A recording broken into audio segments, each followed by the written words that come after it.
I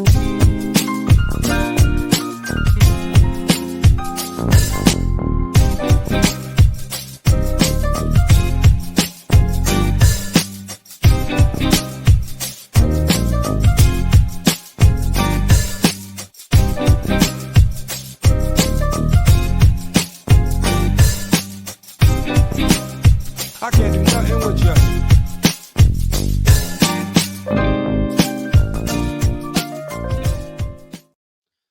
All right, and we're live here on the Rising Above podcast with Lisa and Nini. How you guys doing today? Excellent. How are you, David? I'm doing excellent. Thanks again for joining me on the podcast. It's been 3 years.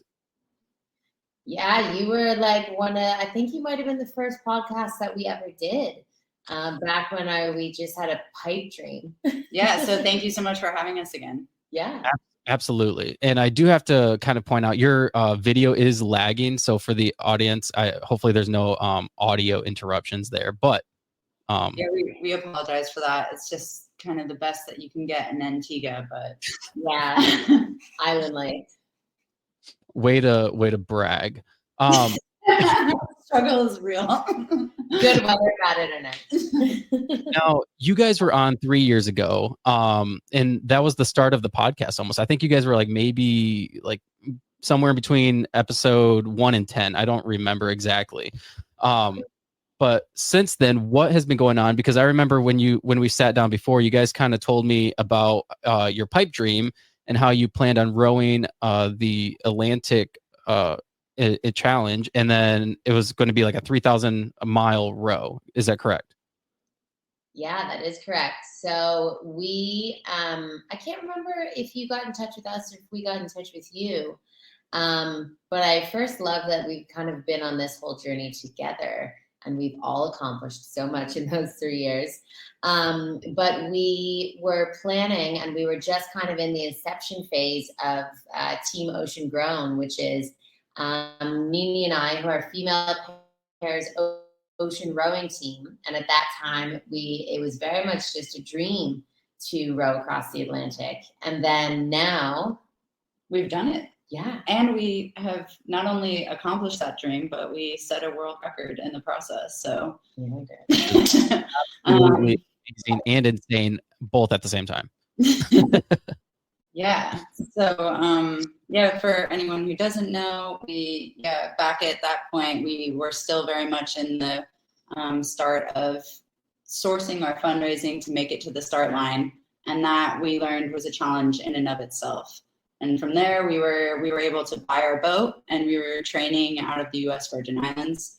And then it was in December of 2023, we started the race, leaving La Gomera, Spain in the Canary Islands and rowing, it's just under 3,000 nautical miles to English Harbor, Antigua.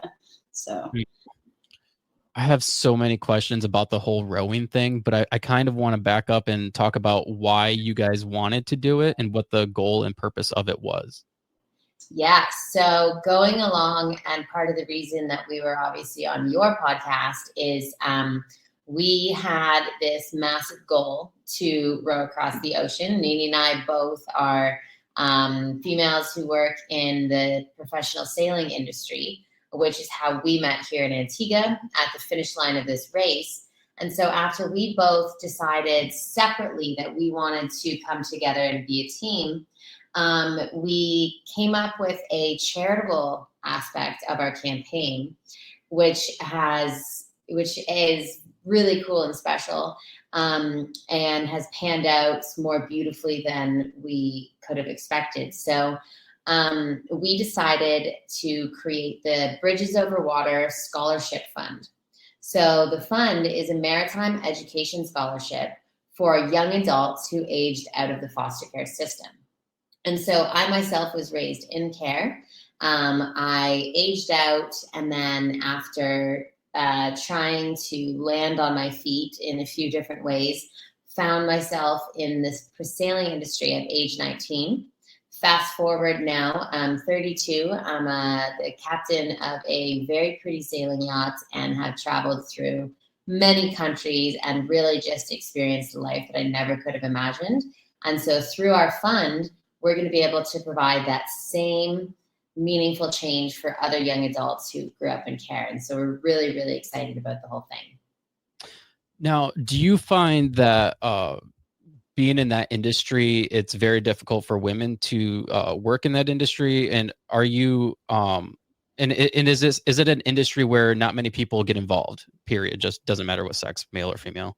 I would say that it depends kind of on what you're trying to do. Like, for instance, working as a captain, an engineer, or in roles that are kind of less commonly sought out by women. Obviously, we're in a day and age where there's like the turn of the tide with that, and you're finding more women in those roles, but it's still a little bit of a challenge to get there. But also with, there's a really great support network of women in the industry, and also just mentors that we've personally had in our lives who have helped us get to and achieve the positions that we were interested in achieving. So I think, again, like, it's less likely and or less common, but like growing for women. And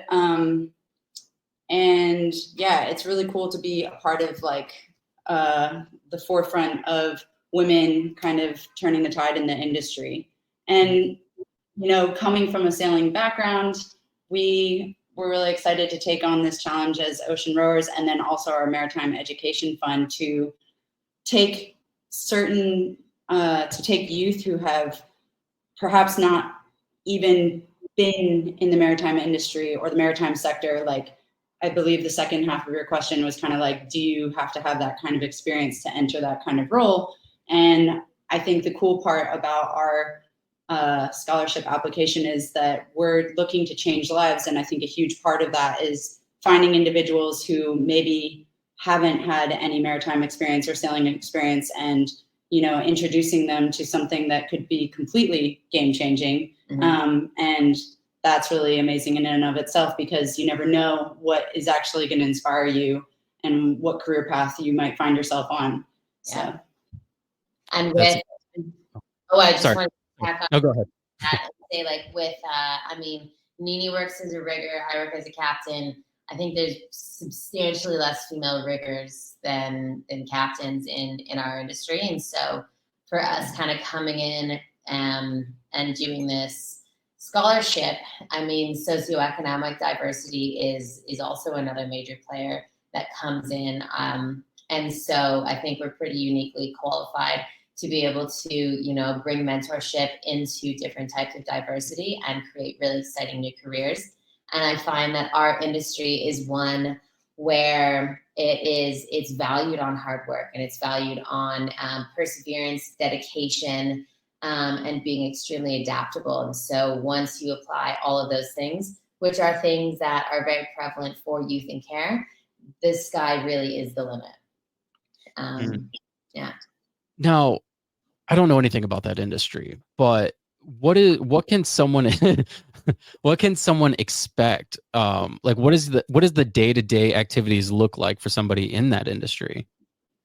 Well, so the day-to-day can vary so drastically depending on what type of job that you're looking to get. And so for our candidates coming in, the initial process would be career counseling. So, between Nini's day-to-day and my day-to-day are definitely very different. And between, you can kind of go in towards the first initial split off would be going between like motor yachts and sailing. And in sailing, it's typically a lot smaller crew. It's a lot more hands-on, and where jobs are kind of shared a lot more. So the sort of like 4 breakdowns of job types would be like bridge and deck. So getting into like starting out on the deck typically is a lot of like cleaning, chamoising. We chamois a lot. Polishing. Polishing, yeah, making it shiny, because as my first captain said, you can never learn how to drive a boat until you know how to clean one. Ronnie. Same to cars as well. exactly. I'm sure your kids are out there cleaning the car right now. And so, so that career working on deck would often lead into the trajectory would be kind of from a deckhand to a bosun to an officer to a captain. And then there's the engineering route, which would typically start out in the deck sector as well. And then become more specialized, getting into like a second engineer position, and then down the line, hopefully a chief engineer.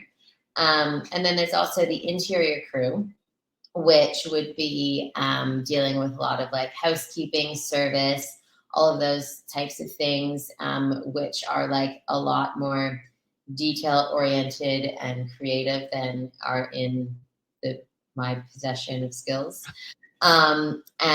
But definitely really, really great for high level service. There's also, nannying and all different types of things. And then there's also the galley. So chefing, which also very much works as a mentorship.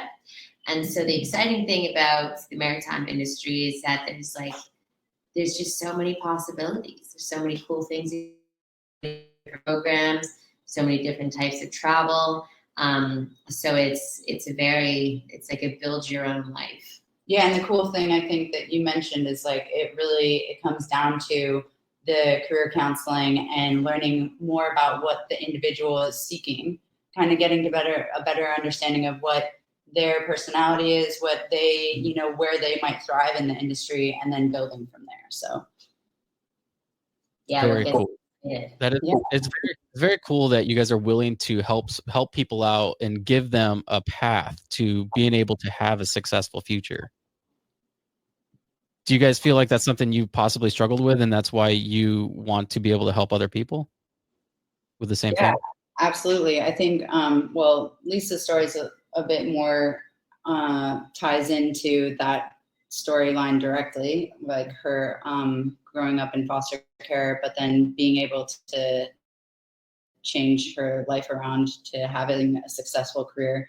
But I think, I had the benefit of having both my parents around, and I was fortunate enough to have that support. But it's still like, I know the value of having mentorship and guidance, and a lot of the people who have influenced me aren't even just my parents. So I know that, being able to provide people who don't have that mentorship and guidance with something that could completely change their life around is something that really means the world to us. And so, yeah, like when Lisa kind of presented this idea of saying, hey, like, instead of a charity where it's like, and I don't mean to like put down any sort of charities, but like, because we're women in the sailing industry, hypothetically, we could be like, let's go raise money for the oceans, but you're not seeing the direct impact of where those donations are going, where this is something where it's individuals' lives that are changing, and we will be able to see the impact. And then, as Lisa always says, like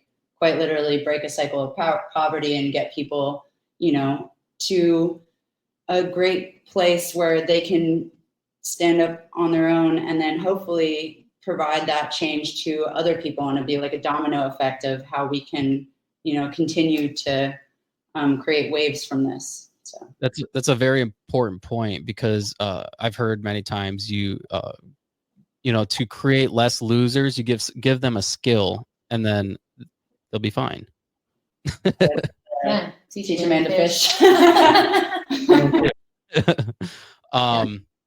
Now, I know obviously you guys had spent the last 3 years trying to raise funds for this specific thing. How much funds were you able to raise for, like, how many people? Like, how many people are you looking to take on? Well, so the interesting thing about our fundraising was that we obviously had, our campaign saw upwards of $150,000, with the cost of the boat itself costing about $80,000 US. So all right, it's not a cheap vessel. But we kind of decided early that because that money that we raised, we actually didn't owe anything. So it wasn't any loans or anything. We raised that money, and we decided that a portion of selling the boat, selling the boat would go towards our charitable cause, so that we could ensure that we actually carry out our mission and like as we want to. So we've set aside $50,000 from the sale of the boat to ensure that we can make change and carry out the Bridges Over Water Fund. And then we also are still actually receiving donations via our GoFundMe, fortunately. And so that's the nice part of kind of, achieving something like rowing the ocean, but also having achieved a world record. I think we're actually gaining a lot of momentum towards our charitable cause and still receiving support and donations. And that's really powerful because it means that we have the opportunity to take on more scholarship applicants than we had originally anticipated. So at first it was just like, this is our safety net just in case people don't actually donate. In case we crash and burn. Yeah. And then people are like, no, we love you girls. I'm like, maybe, yeah, here. So, anyone listening, you can still go support us and go donate to our GoFundMe. It's on our website. I think we just finished the race. I think we're probably at about 65,000 in and about that in scholarship funds. And then we're looking, the kind of number that we figure for each scholarship would be about $7,000 US. As a rough figure. So what we're actually going to do is choose 6 initial applicants because this is a pilot program. And so we have to sort of figure out and see exactly how everything will pan out perfectly. So we'll choose 6 to begin with, but we're hoping to get 10 in the following time. Right now, we're going to be pitching to a lot of different maritime schools because we did have a really successful campaign. Go to them and hopefully get massive discounts on courses and see where we can reduce cost, and then try and get as many scholarships in as we possibly can. I was like, Lisa hasn't stopped dreaming. We're going to keep dreaming. She was like, we're going to get massive discounts. Yeah, I was like, discounts. Dare to dream. It works. We're a dreamer. Yeah. It's got us this far. It definitely has gotten you this far, and you won a world record. Yeah, I feel like we kind of, I don't know, that's so funny how that happened, because we had like kind of discussed it along the way, and then even mid-race, we were like, it's not going to happen, so. Yeah. Now, you guys, I've seen all over social media that you guys won a world record. What is the world record? Like, what exactly did you row it in the the fastest, or what was? We're the fastest female pairs. But so when we signed up for the race, we were just, a lot of people do the race as a solo pairs team. You have teams of 3, 4, and even this year there was a 5-man team. So, and they're like mixed teams too. You'll have men, women, solos, whatever. So we decided that we wanted to do this as a pairs team. I think just because like it would be an easier team dynamic rather than dealing with like 4 personalities, which is a common thing for a lot of people to do the World's Toughest Row as a 4-person team. It's easier. I think like as a walk row, well, not necessarily easier, but like physically you have more momentum to the boat. So hopefully you get in faster, right?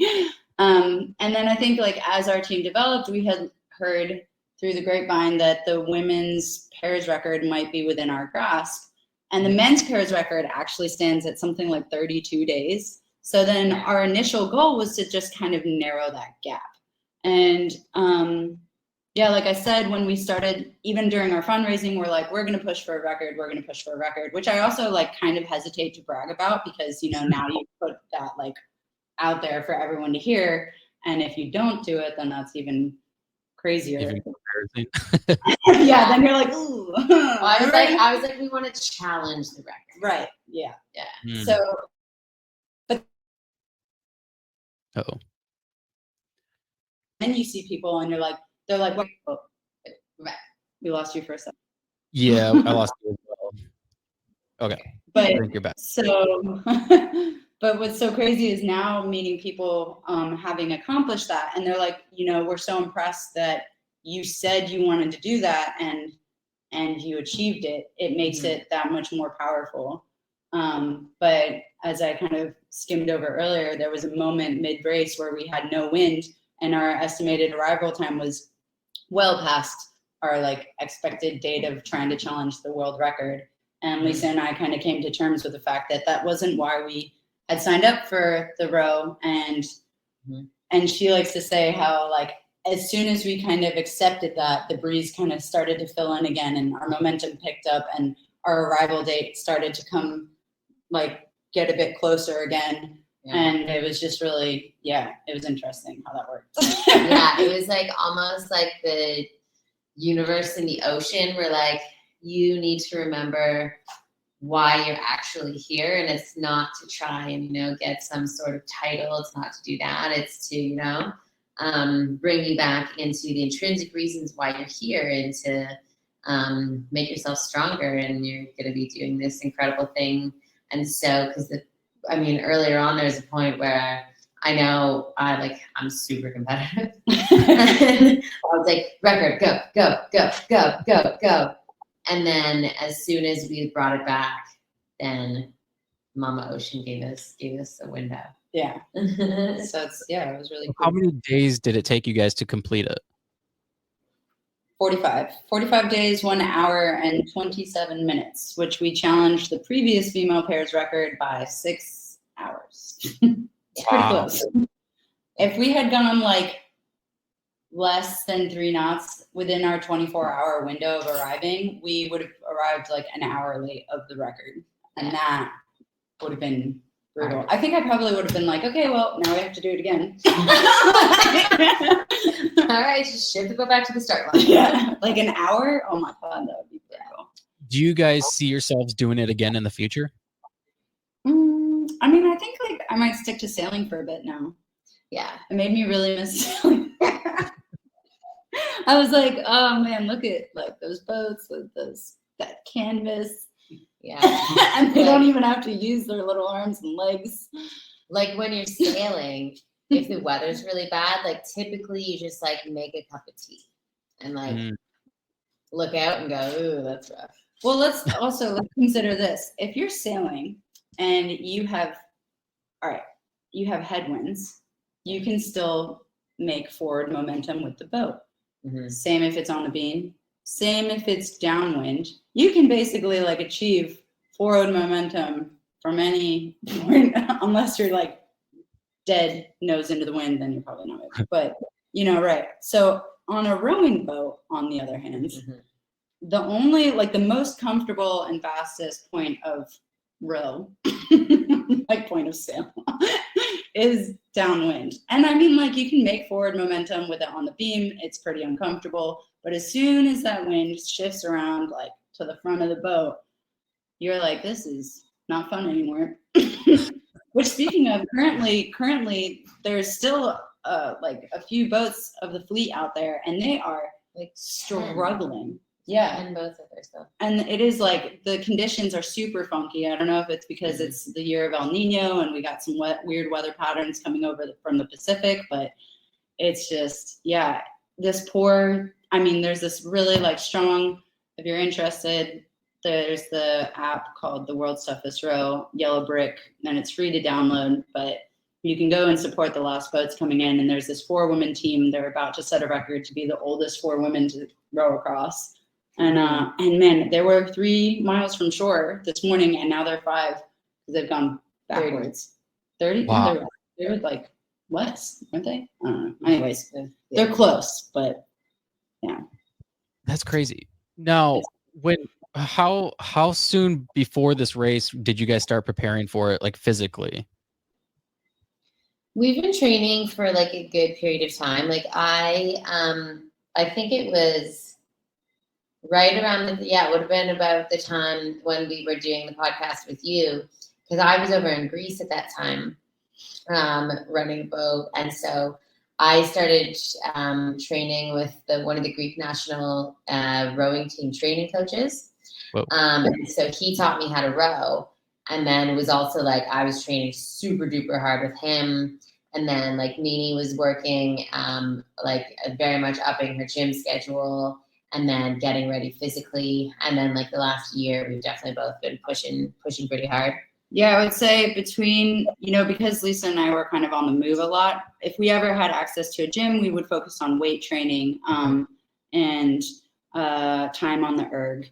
We would do like distances on the erg, but the best training we got was after having paid off the vessel, and training in and on the vessel itself really helped prepare us, especially because we were in the U.S. Virgin Islands and the conditions there. We were like in ocean, like open ocean with like wind and waves, and we would push ourselves and put ourselves out there in unfavorable conditions to kind of like try and better prepare ourselves for being in the middle Atlantic, which, I mean, we had an idea of what we would be up against having sailed across the Atlantic, but it would still, it's a rowing boat, and it's, even Lisa would tell stories of like, it's one thing being on like the bridge of like a whatever size catamaran, and like, you're on this massive like sailing yacht, and those waves, you're like looking at them and you're like, that's not so bad, to when you're in a rowing boat and it's like you're looking up at this wave that's like 2 to 3 stories high, and they're like mountains, and you're like, well, that's a perspective.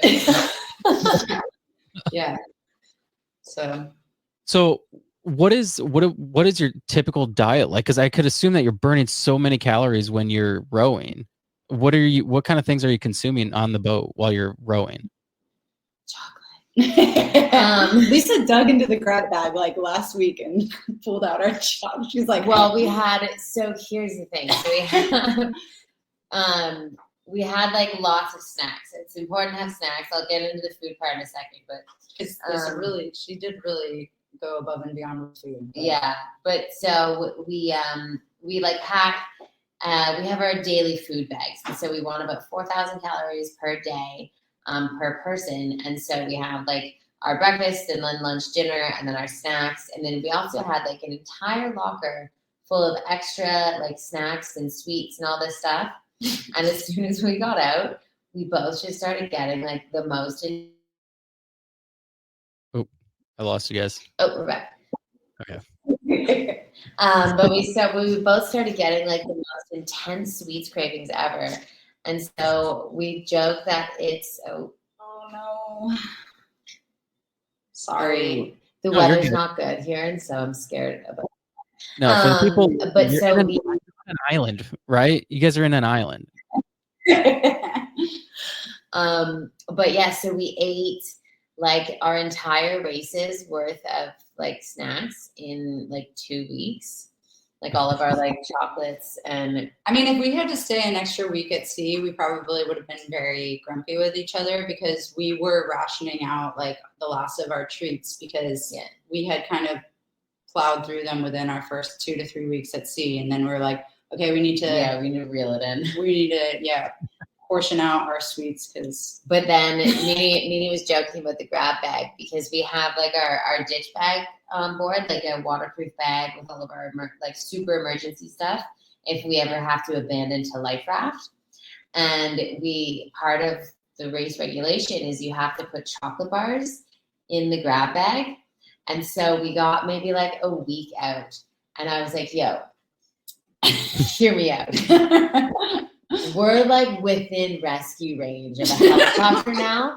So even if we have to abandon to life rafts, like it's not going to be for a long time. So we eat those chocolate bars or what? It was worth it.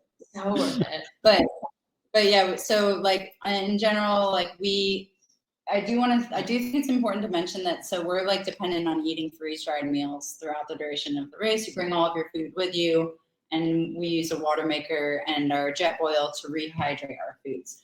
And when we were training, we kind of like didn't really find a company or brand that we were really happy with, because every time we would heat up the meals, it would kind of throw our stomach off, or like the chemicals or whatever. It just like never really sat well with us, which became a problem, because then you're rowing 2 hours on, 2 hours off, and you are burning all this fuel, all these calories, and there's nothing refueling you and replenishing you. And then you're just, no. Lisa like deep dived into some research and found a freeze-dried meal company where she ordered all this, all the components of our meals independently. Shucks. We're back. It just happens with her. But so she ordered all the components of our meals independently, and then we went and vacuum packed them. And yeah, and they were delicious. I mean, we had like chicken, quinoa, and feta, and beans, and you know. My favorite was the Thai rice with they had this like insanely good pulled pork, and then we started calling it pulling pork. Because pull on the oars. And the jokes that you have in yeah. Now, I could imagine that when you're in like tight quarters like that with somebody for that long and that long amount of time, I guess that's such a long time to be with someone, and you're doing something that's excruciating. You're tired. You're exhausted. What is your guys' relationship like on the boat? It was really quite good. I mean, we had I think like a day and a half where we were just like, we're just gonna like row and keep to ourselves. That was kind of like mid-ocean when it was just like it was really grueling. My back was really sore. We were just like, let's just like take a bit of alone time. But for the most part, we really prioritized each other's care. And that's like definitely a strategy that we had going in. To constantly be like asking the other person, like, are you fed? Have you had enough water? Have you done this? And I think it very much puts you in the other person's headspace and keeps you empathetic. And then also kind of keeps you like as a team, because when you're out there, we rely on each other so much for so many things, even down to like when we're both sitting in the cockpit, like the center of the boat. It's really hard, especially when the sea is rough, to move from either side. So it's like passing each other stuff constantly. Like, okay, so can you pass me this? And then we just like, oop.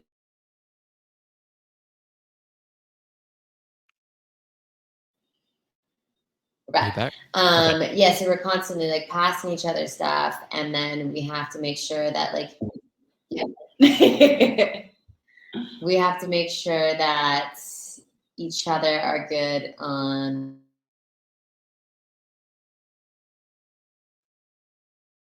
I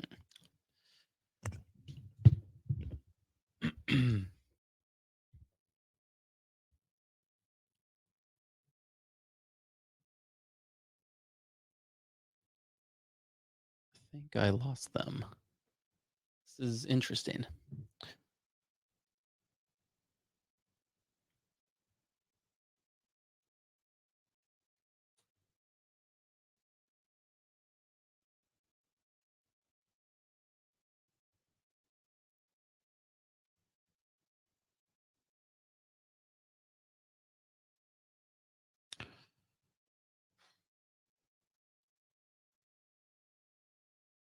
Okay.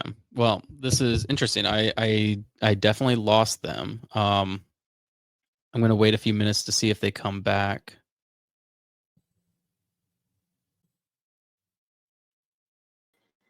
Okay. We're back. You're back. You're back. You worried me. Sorry. Left me on the air. Okay, sorry. we just like flatlined on a podcast. Yeah, we were just like, no, this sucks. We're out of here.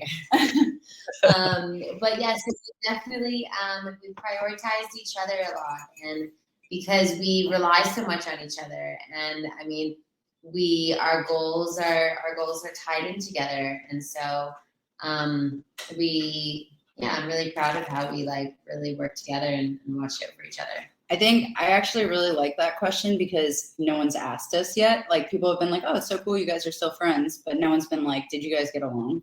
And oh, I'm sorry, go ahead. No, you're fine. What I was wondering, did that time together fortify your guys' relationship? Because it looks like you guys are sitting there having a great time together.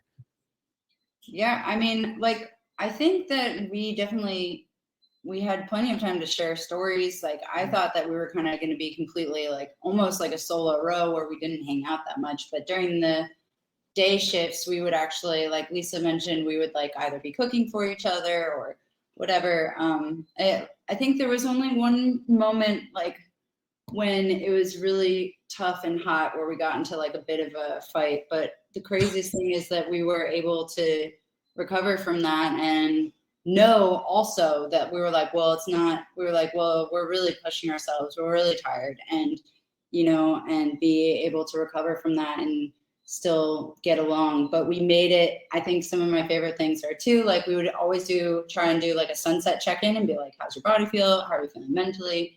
And then we would always, like during our night shift, we would be like, have a good rest, have a good watch. And that was like our go-to like sign off. Like never go to sleep angry, or never don't say I love you, you know? But yeah, no, I think we shared more stories, and I think our partnership has like, we were like a team that worked together to take on this rowing challenge. And now we will forever share that with each other.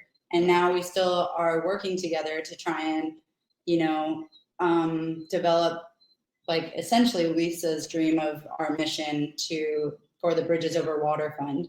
And so the fact that she even still wants me involved, and she's like, hey, I need your help. If you're down to like, if you're down to help me out. And I'm like, yeah, absolutely. And that's like the fact that we're still partners in this business. It's not just rowing the ocean. It's about like, okay, let's make these lives change. Let's keep going. And it's been quite cool too, because I mean, this whole kind of concept is something that I very much like cooked up. And I was like, I don't want Nini to feel like she's like obligated to just keep doing all of this insane extra unpaid work.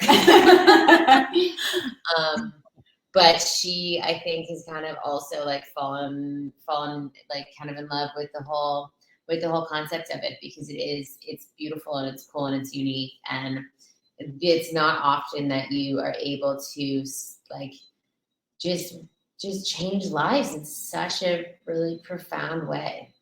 Yeah, absolutely. Now, I kind of want to talk about what it was like finishing the rowing, and then I want to kind of get into the scholarship, and I have it to where we can pull it up on the screen, so for people watching they can kind of look at it as well, and we can go through that a little bit. Really? Now, when you were finishing the rowing, when you're coming towards the end, what was that like? What was that feeling like? So it was quite crazy, because we had like friends and family and all those people fly in the day before, and it's because you never know when a team is going to finish, and so everybody had already had to change their flights to make sure that they were there when we were arriving. And so we were actually, if we had kept rowing hard, we would have gotten in at like 2:00 in the morning. And so everybody had just flown in and arrived. And so we kind of made a decision together to like, we just let the waves sort of push us, because we had like ideal conditions. And so I remember thinking like, it was, you know, middle of the night, and it was like a full moon, and the conditions were perfect. And we were like coming in, accomplishing this massive goal that we had set for ourselves. And then, you know, had a couple little tears, but I also was very like, this is going to be the last quiet moment we're going to have in a while. And it was. I think there was something really powerful about seeing Antigua too, because I don't know. So if you saw our social media, there's this video of us leaving La Gomera, and this one video where like there's this thing. Is it called? It's like La Clima or something, or like Calima, and it's like it's literally dust from the Sahara that blows over and just creates this fog. And it's really dense. And so when we left La Gomera, it was like within the first 30 minutes, we lost sight of the land. I was like, okay, bye. Like, see you, you know, in however many days. And so we were in sight of Antigua at night. So we saw like the little lights, and then you're getting closer and closer. And I think because Lisa and I both met in Antigua, it's a familiar place. It very much feels like home to us. So, and Lisa hasn't been here in a couple of years. I was here last season, but so I think also because Lisa, like we would have this really bad habit of like looking at our mileage and the rate we were going, and we'd like sit there and do math all the time. And she'd be like, we're going to set a record. And then be like, okay, maybe not. Yeah, we're not. And we would do it to each other. But I was like, yeah, so it's a bit of a mind game. But so I was like, okay, I have all this excitement about a potential record, and I'm going to put it in a jar, and then I'm just going to release it as soon as we cross the finish line. But there was definitely a moment like with seeing Antigua in sight where I was like, okay, I can allow myself to feel that excitement and a little bit of accomplishment. We're not quite there yet, but like there is like something so rewarding about having land come back into your sight after so many days at sea and just stars and sunsets. And I mean, we saw a bunch of incredible wildlife as well, but returning to land is like, I don't know, I mean, that's the longest stint we've both done at sea. Yeah. Not to mention stepping on land was insane. Yeah. I mean, like, there's a video, I think, like, the live feed from Atlantic Campaigns or something, and I stumbled so hard. Like, I kind of stepped off the boat with this confidence, like, yeah, like, just getting off the boat, as you do. And then I almost fell, like, flat on my face, and my dad, fortunately, caught me before, I ate pavement. But, like, honestly, it was, like, I told some people, I was like, I felt intoxicated. Like, it felt like someone had just, like, rocked my whole head. And my legs were just like, you don't work anymore. And then you get off, and then you like go onto this little podium, and they start asking you questions, and like me and I are just leaning against this wall. Yeah, they're like with their microphone. Like, how was it? How was it out there? No, I'm just kidding. And we're both just leaning against this wall, like, oh my God, what's happening? But, super fun. Glad to be back on shore. Oh yeah. Now, accomplishing a world record and obviously accomplishing the row, have you guys gotten a lot of media coverage since then? And have you had like anybody crazy reach out to you or anything like that? We've both done a fair bit of like media local to like where we're from, and then I can't drop it yet, but we have some bigger stuff coming down the pipeline. Stay tuned. I'm actually really excited because so here's another funny thing about our row is that because we were training in the U.S. Virgin Islands, we decided to fly the USVI flag, which technically, yeah, we're not supposed. We're supposed to fly like an American flag, but somehow. But I'm Canadian. Yeah, and so she's like, I don't want to fly an American flag. But we're like, no, okay. So we somehow slipped by under the radar and got a USVI flag on our boat, which then the guy who runs the race organizer was like, what is that? We were like, well, I gotta go. We're like, I don't know, it's there though now, so we're gonna row with it. But anyway, it was really exciting because from our row, the USVI government was like, what, these girls are representing USVI? Like, how incredible. So they have supported us since our accomplishment, and that's been really cool. Yeah. That's cool.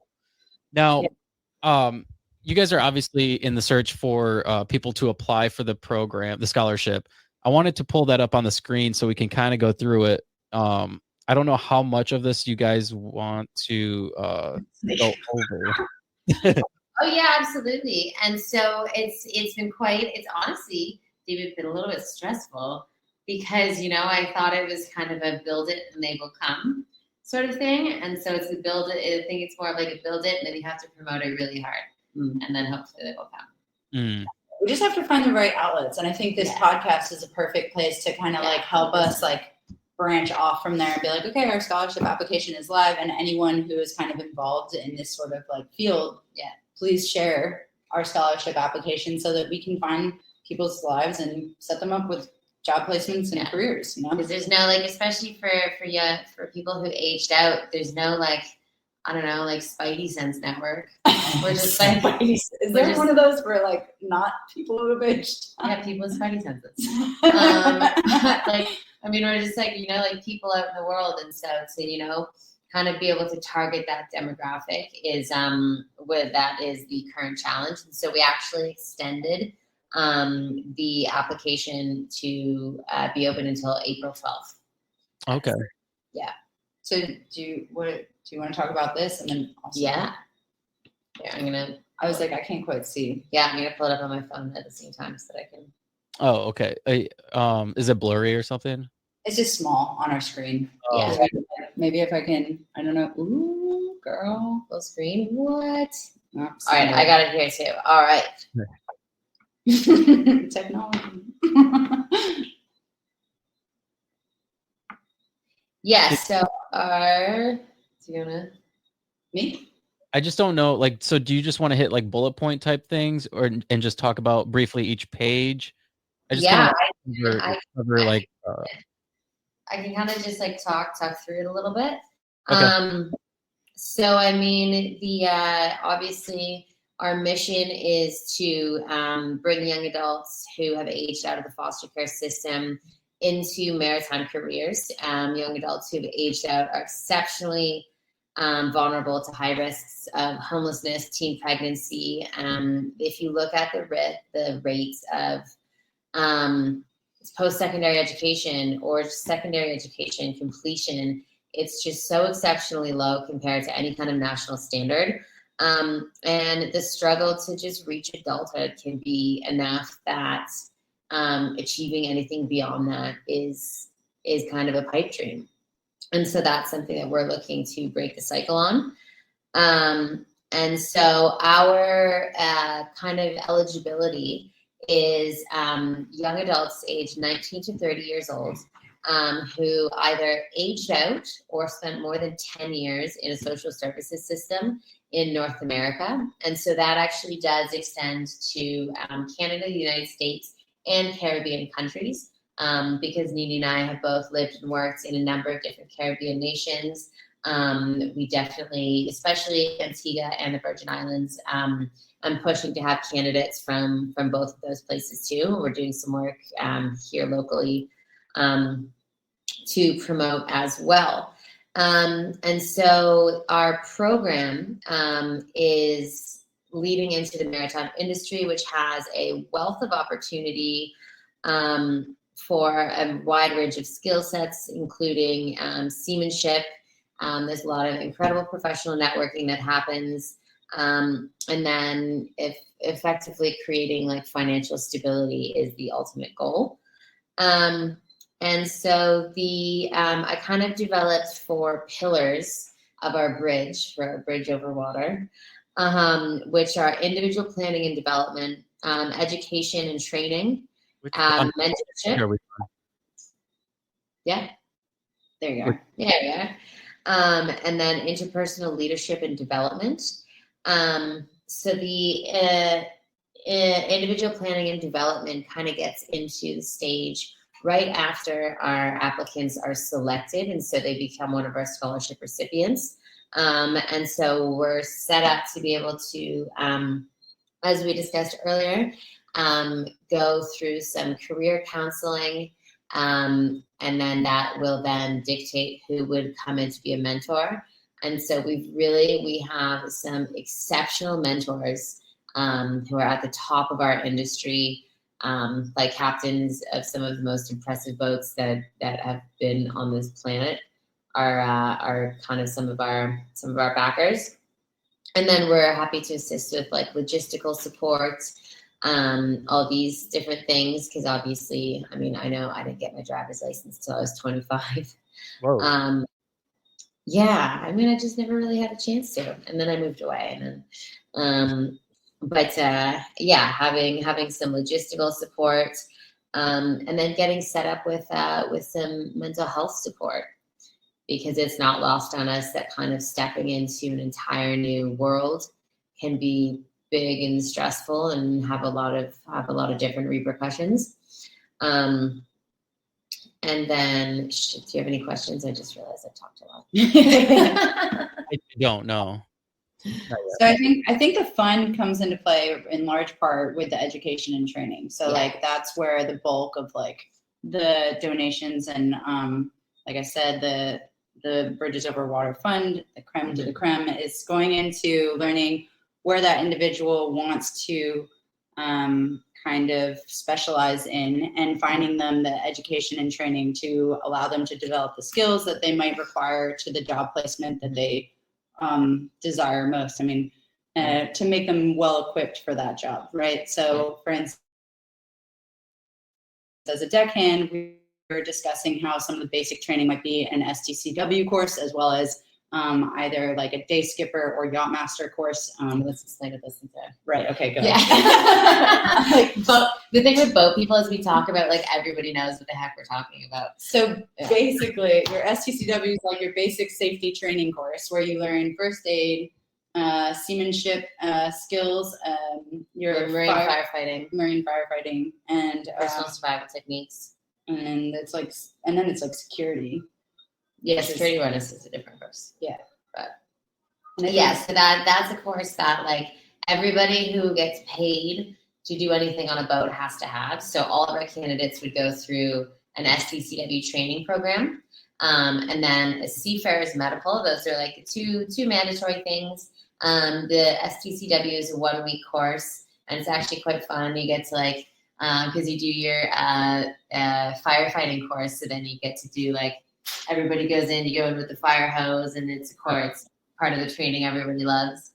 Except it's always really hot in this boxes. Especially if you do it in the Caribbean. Yeah. And then so then the next fun part is like the specific training. So like Nini was saying, for a deckhand, a day skipper course is onboard navigation, building sea miles, learning how to sail a boat. And then we have an educational partner called the Northeast Keelboat Alliance, which is based in like Newport, New York area. Long Island, sorry. And so their main kind of goals are to provide high performance training for like high level sailing candidates, like kind of getting into more performance sailing, but they're really excited to be able to provide that same type of training to our candidates. And so they'll be able to provide like traditional trades, mile building, a lot of really valuable at-sea training to our deck candidates, which then they can go on and apply towards licenses. People going towards the interior would then get silver service training. There's like a number of different like interior courses. And then our UK-based educational partner, the Crew Academy, will be providing, they have like a whole bunch of different, like wine service. And so they have like cigar selection and guest training programs and all of these things. All of our candidates will be provided with leadership training from the Crew Academy in the UK. And so the like course part of it, everybody gets trained on what it is that they would like to do.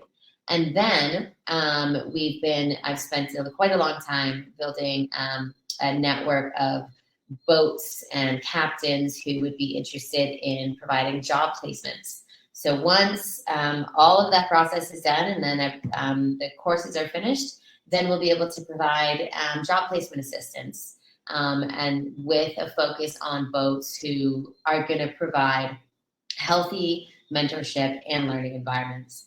And so once our candidates get into the onboard environment, it's not like mentorship is definitely a lifelong process. And so our program mentors know that you're looking at like a 1 to 2 year commitment in making sure that our candidates are well equipped to succeed. What is the timeline from start to finish as in going to school and everything for this? The school section, like the training section, for anybody who would be going to the NICA program, I would guess it would probably be about 2 months, 1 to 2 months with NICA. I think it'd be longer. I think you would do like the courses, right? The coursework, the preliminary, like STCW, and that's like a week of like sitting down, doing the books.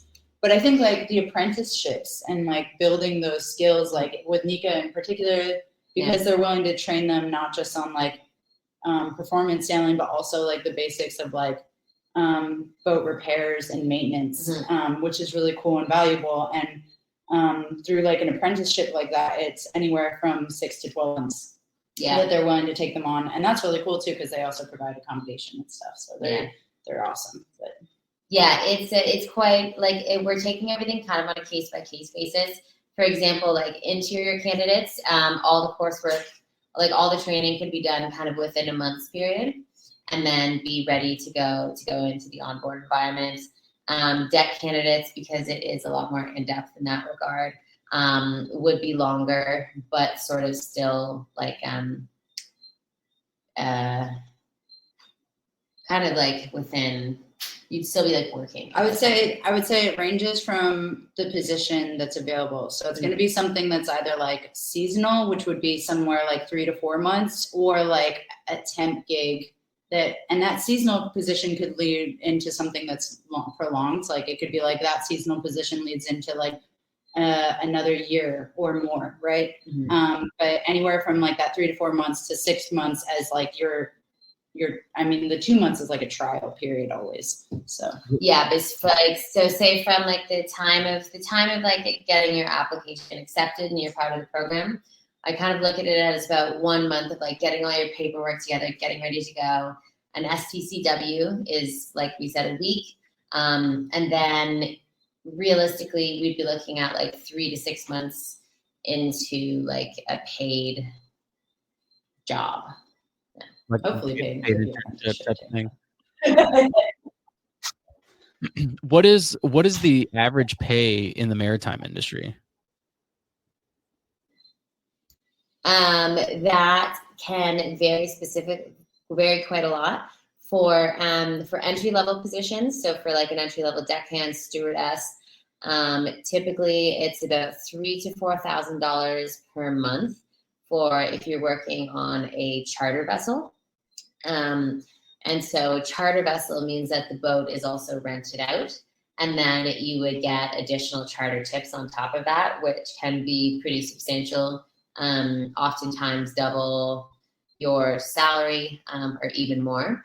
Working on private vessels, you would be getting into like vessels that don't charter will often pay a little bit more, because they don't charter. The owners just use them specifically. So typically about $4,000 to $4,500 would be an entry level. And then moving up from there. So then like a bosun would be typically on about a $5,000 a month salary. An officer on $7,000 to $8,000 a month, on a large yacht. And then captains, you're doing well. Well, that's awesome. I'm glad to know that you're doing well. That's awesome. I work on a smaller boat. I'm not. I'm sorry. Not what? What would you say? I said I work on a mid-sized boat, so I'm not. Oh. But I do all right. In my experience with freelancing, like the day work, it was like 100. My like starting rate was $150 to $200 a day, and that was that's a day rate, which isn't bad, you know. Yeah, that's not. I was happy. Okay, so as far as this goes, is there anything else you want to go through on the slides? Education and training, you kind of went through that mentorship. Yeah, I think that's would kind of be that for the prospectus document. Okay.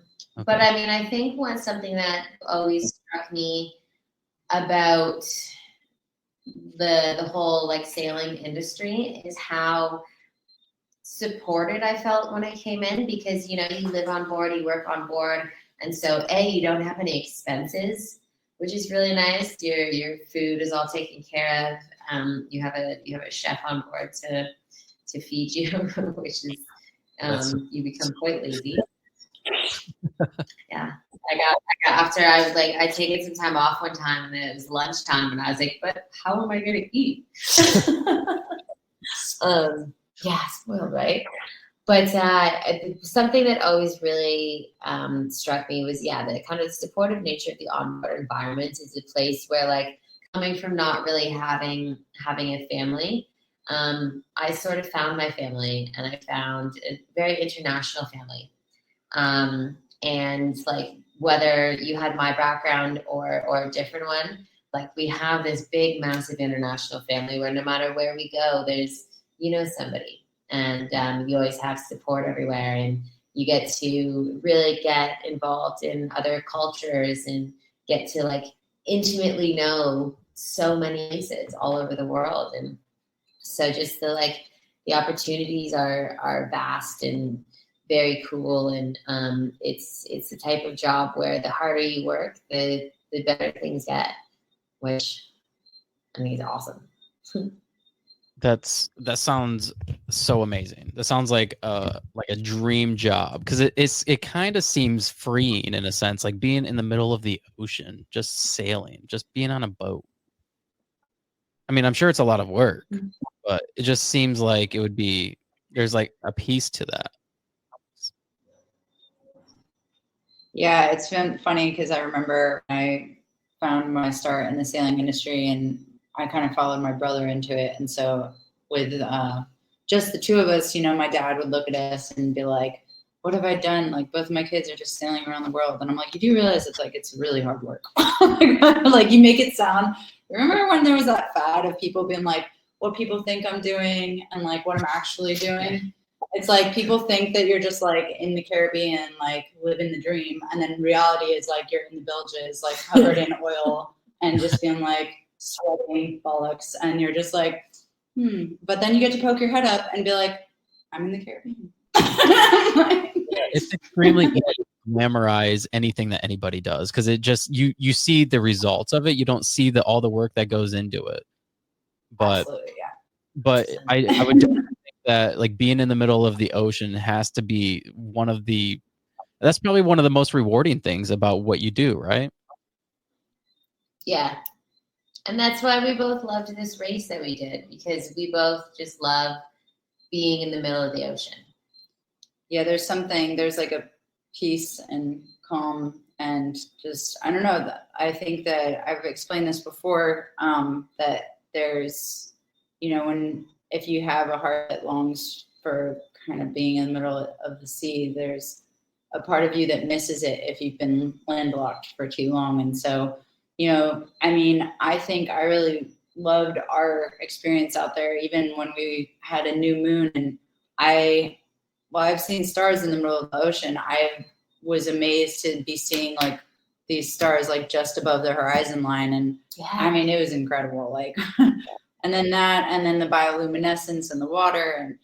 And it's such a magical experience that not that many people get to ever have. So. Now, this experience that you guys had, did you guys capture it at all with video or anything like that? Can anybody go and see that on your social media? Uh-oh, I think I lost you again.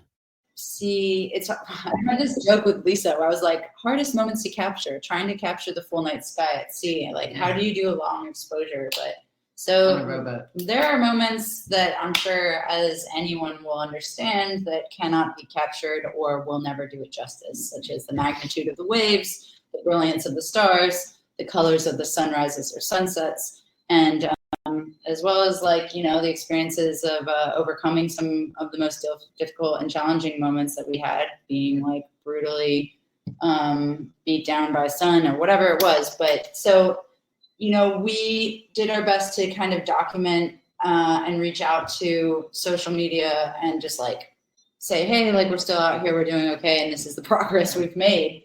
And that I mean is a little bit captured in our journey. And we tried to share like moments of like what we were confronted with like challenges of like boat breakages or whatever it is that we had. But yeah, as far as like those moments of stars in open ocean, there's a little taste of it open ocean wise, but definitely there are some moments that you can't quite. But we do have social media. We have Facebook and our Instagram. Both of them are at Team Ocean Grown. And it was quite crazy because our Instagram got quite big. Yeah, we have like almost 20,000 followers now. Yeah, there's a video that Nini got of me rowing that has like 2.5 million views now. That's a good one. That one is worth checking out because it was like a moment where I caught, we talk about getting knockdowns, and like this rogue wave came while she was on the horse. And I think I'm sitting there and I'm like, are you okay? Because you just see this wave like form to the side of the boat and just like rock us. And then you imagine like that was like a calm wave. So when you imagine like a wave or a knockdown where Lisa actually lost like her Helly Hansen jacket and her headphones and stuff. Yeah. And we were like literally the boat, if this is the boat normally with, you know, we were basically like 75 degrees over. Yeah. If not, yeah. At like a 90-degree angle, like hanging out like this. I woke up in the cabin, like I was like looking at the ceiling, like, yep, we're gonna rotate, we're gonna roll. And then for whatever reason, we just self-righted. And I was like, okay. And then of course, like the next moment you're like, are you okay? Like, did that just happen? So yeah. But that's awesome. I am so happy for you guys. I'm happy that, well, first of all, I'm happy that you guys are alive, because I know that's extremely dangerous to go in the middle of the ocean in such a small vessel. And then I'm happy that you guys were able to achieve something so great and be rewarded accordingly, because that's not an easy task to do whatsoever. And it's extremely commendable. And you did it all for the sake of charity and helping other people. And you guys should be proud of yourselves for that. So that is awesome. Thanks so much, David. I mean, I'm happy we're live and able to join you on here too. So we're like, we have to make it to shore so we can go on David's podcast. Yeah, I would like to be able to help you as much as I can. So, you know, obviously we can talk about other things that we can do together after this. But is there anything else that you want to mention on the podcast before we wrap it up? The biggest thing, I mean, especially, well, you say you're proud of us. We're also super proud of you, seeing how far you've come with your podcast, and you do so many cool things within our community. And so for anybody listening, anybody who may have any connections, we do have a very cool, unique, incredible opportunity to really make a difference in people's lives. And so we are open to promotion and if you know somebody who would be good for the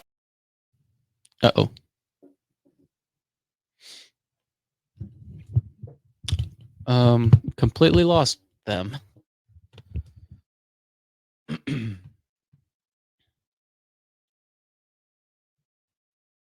see if I can get them back. Hold on a second.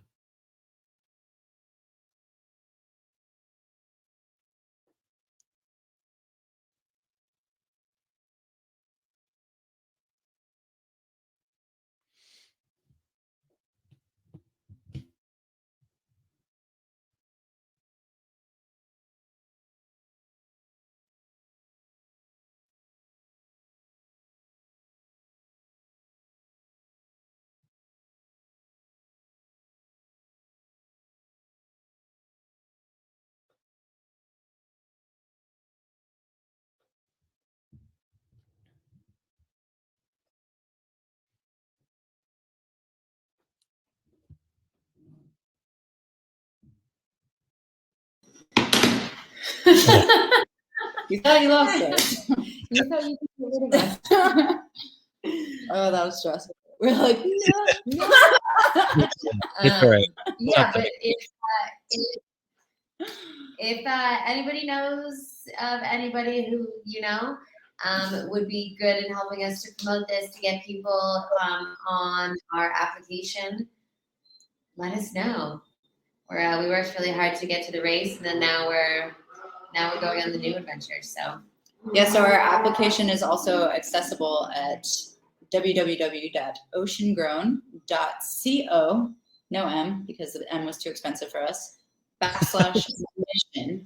And you can you'll find the application and you just press apply now, and you'll have access to sending your information our way so we can consider you as a potential candidate. And there's also lots of within the application, there's lots of information about like the different areas of the industry. Very cool. All that is in the show notes. Just for anybody who's listening, just go there. You can find it. Your website's there. Your social media is there. Everything is there. So cool. Well, I think your guys' internet connection's a lot better now. Your connection's moving and your eyes blinking. Oh, good. Now that we're Yeah, we saved the best for last. Yeah. Yeah, absolutely.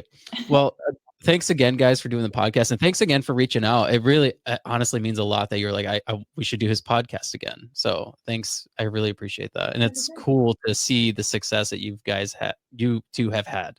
So, likewise, thank you for having us, and we're super honored to see how your podcast has developed. And yeah, thank you again. Thank you Absolutely. so much. Yep. Thank you, guys. Enjoy the moment. Absolutely. You too. All right. All right, All right. bye. You guys.